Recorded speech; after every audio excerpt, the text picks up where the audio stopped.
আপনি কি জানেন আমাদের হুজুররা কেন দিন প্রতিষ্ঠা করতে পারবে না? প্রথম কারণ হইল, দিন প্রতিষ্ঠা করতে হইলে মোমেন হইতে হবে, আর মোমেন হইতে হইলে আল্লাহর রাস্তায় সম্পদ ব্যয় করতে হবে। কিন্তু সমস্যা হইল আমাদের অধিকাংশ হুজুরদের কাছে ইসলাম তো ব্যয়ের খাত না, ইসলাম তাদের কাছে আয়ের খাত, উপার্জনের খাত। তাইলে ওনারা মোমেন হবেন কেমনে আর দিন প্রতিষ্ঠা করবেন কেমনে? দ্বিতীয়ত, দিন প্রতিষ্ঠার জন্য ইস্পাতের মতো কঠিন ঐক্য লাগে, আর ঐক্য প্রতিষ্ঠার জন্য সহনশীলতা লাগে, উদারতা লাগে।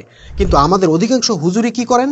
সারাটাক্ষণ তারা একে অপরের বিরুদ্ধে ফতোয়াবাজি, তর্ক, বাহাস, মুনাজারা ইত্যাদি চালায় যান, আর একে অপরকে কাফের, মুরতাদ, ইহুদির দালাল সাব্যস্ত করেন। সুতরাং তাদের দ্বারা আর যাই হোক ঐক্য সম্ভব না, ফলে দিন প্রতিষ্ঠাও সম্ভব না।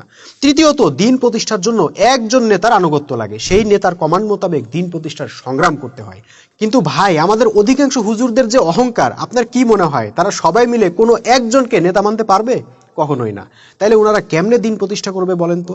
ভাই, উনাদের আশায় আর কতদিন বৈশা থাকবেন? এবার আসেন না আমরা সাধারণ মানুষরাই কিছু করি। রাসূল সাল্লাল্লাহু আলাইহি সাল্লাম কিন্তু সাধারণ মানুষদেরকে দিয়েই বিপ্লব করছিলেন। ভুখা নাঙ্গা বেলাল, খাব্বাবদেরকে দিয়েই আবু জাহেলদের পতন ঘটাইছিলেন।